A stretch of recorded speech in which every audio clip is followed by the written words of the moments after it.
Hey guys, in today's tutorial I'll be showing you how I made this beautiful jean dress.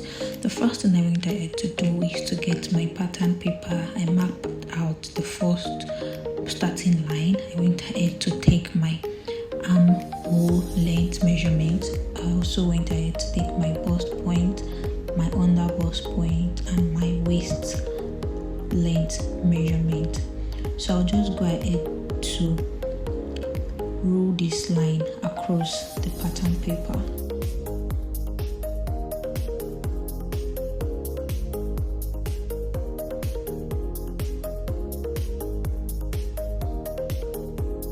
After ruling, I'll just go ahead to label this my chest line, bust line, under bust line, and waist length.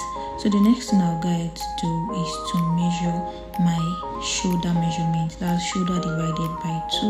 You go ahead to measure that on your starting point and on your chest line as well. I'll go ahead to connect the 2 points like this. After that, I'll go ahead to take my shoulder slope, that is 1 inch below the starting line.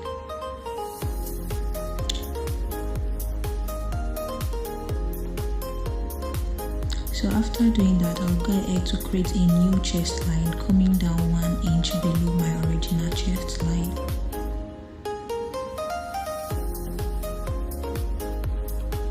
And that will be because I'm cutting a joint together. So to get my armhole curve, I'll go ahead to fold the new length into 2, mark that point, and also come in by half an inch from the original shoulder length, or armhole length rather. So just go ahead and use your curve ruler to connect the points like this. I hope you understand. So after that, I'll go ahead to mark my neck width, and I'll also mark my neck depth. Now note that you can use any width of your choice and any length of your choice. So this is what it's looking like. After that, I'll go ahead to mark my bust span, which is also known as nipple to nipple measurement, both on my bust point and my waist length. So I'll go ahead to connect the 2 lines like this. I'll then go in by half an inch on both sides. That's this one side of my dart intake and the other side of my dart intake. So I'll go ahead to connect it to the bust point like so, and I'll just use my curved ruler to just give it a little bit of curve. You can make it straight, but you can also make it curvy as well.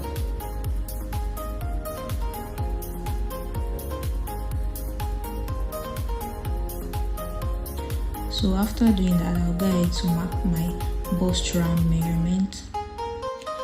I'll also take my waist round measurement as well, just like you see me do.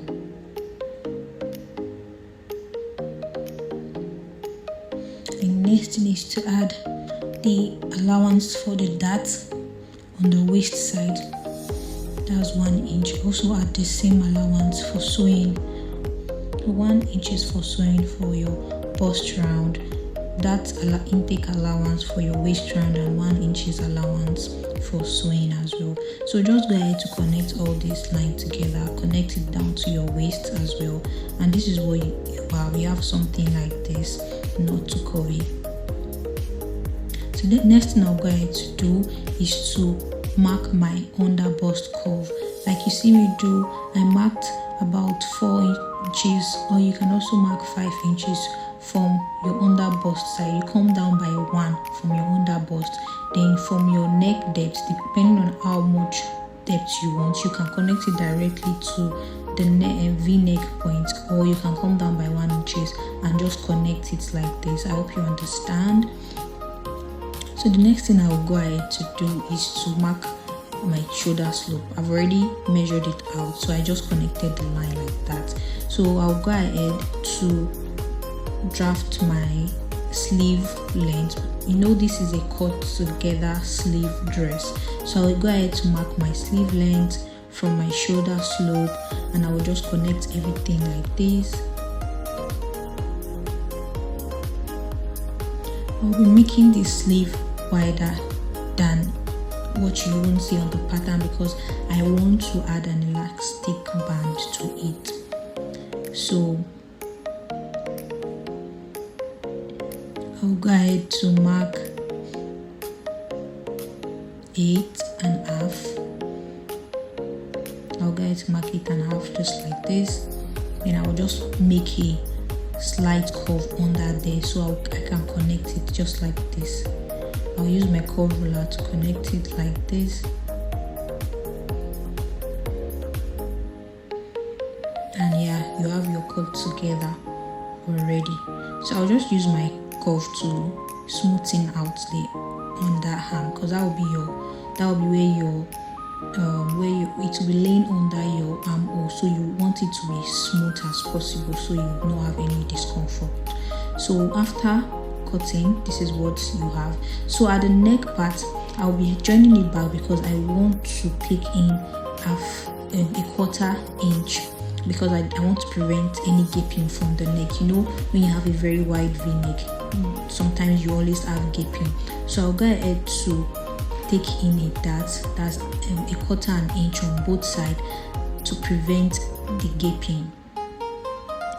So I should have done that before I cut the neck, but I just remembered and I have a glue, so why not just get it done. So that is why you see me doing this. So before you cut out your V neckline, ensure that you take out half an inch to prevent gaping on your neckline. So I just use my comb to just put that together quickly, and after that I will just reconnect my neckline or restructure my neckline and then cut it out. So at the end of the day, we are still going to cut it out, so ensure you do this before you cut it out.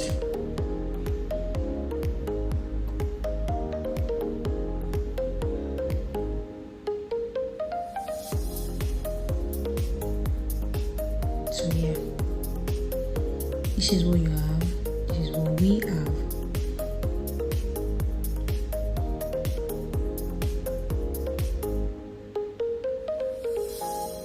This is it.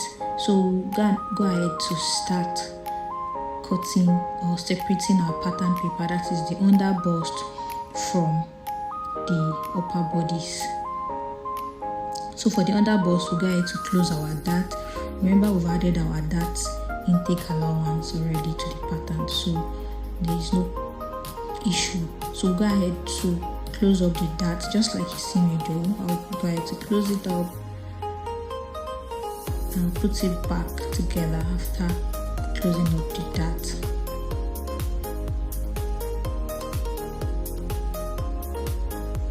And this is what you have.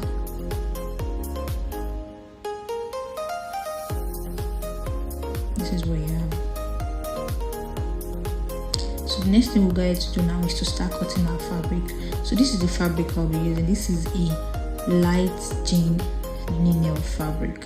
So I will cut the back first because I'll be using the same pattern for both the front and the back.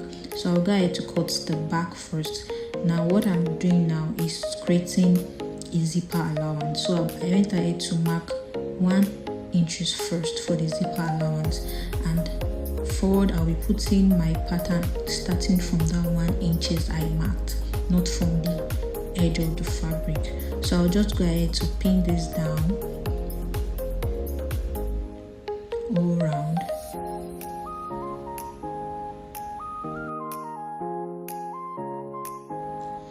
So I'll go ahead to add my sewing allowance to the length rather, not the width, because I've added allowance. So as you can see for my sleeve, I increased it. I said earlier that I'll be making the sleeve wider because I want to add an elastic band to the rim of, that's the hem of my sleeve. So I'll go ahead to pin the under bust directly under it, and also add my sewing allowances or joining allowance, so don't get it confused. This is not for the body but for the length. So I'll add my half an inch to the upper side, half an inch to the lower side. Then I'll also go ahead to take zipper bulge allowance from the 1 inch that I added don't forget to do that. It is very important to ensure that your dress lay very flat and nice at the back. Ensure to remove every form of bulge. After laying out my pattern, I'll just go ahead to cut it like this. And ensure that you're cutting on fold. So I have 2 pieces of the back, 2 pieces of this on the bust side, and also don't forget to be cutting a facing for each of the under bust. So for the next thing I'll go ahead to do now is to slash and spread the same pattern for the front piece. Slash and spread, because for the under bust we'll have a little gather. It's not very much. If you notice in the picture, it is not very much. So I'll just be I'll be spreading it by 4 inches or 5. You can do more. So I just decided to use 4 inches just to make the back and the front a bit different. So I'll just go ahead to spread it like this and just wait a few minutes for it to dry out. This is what the front pattern looks like, and I'll go ahead to cut it out and also turn the neckline with bias. I'll go ahead to do the same thing for the front as well. It is just the same. So for the under bust, you see this is the front and the back. So for the under bust, I'll go ahead to cut a facing for it, because I want the waistline side to be very neat as possible. So after cutting it, I'll go ahead to sandwich the back part just like this. If you notice, the back under bust was cut with the zipper measurement, so it was cut separately. So after sandwiching it like this, you just go ahead to sew, while the front under bust is cut on fold. It is cut together on fold, not separately like the back. So I'll also go ahead to sandwich it just like I did for the back, and also make sure to ensure that I gather the front before, so that it will fit the under bust perfectly. And this is what you will have here. This is exactly what you have for the front and for the back. I'm going to join the shoulders together. I'll go ahead to join the shoulders, and the next thing I'll go ahead to do, I did that off camera, joining and making the gathers for the lower part and joining it. So make a gathers, a very simple gathers, and this is what you have. You have no zipper bulge, no gaping neckline, beautiful, flowy, easy to wear, and very comfortable and stylish. Thank you for watching. Bye.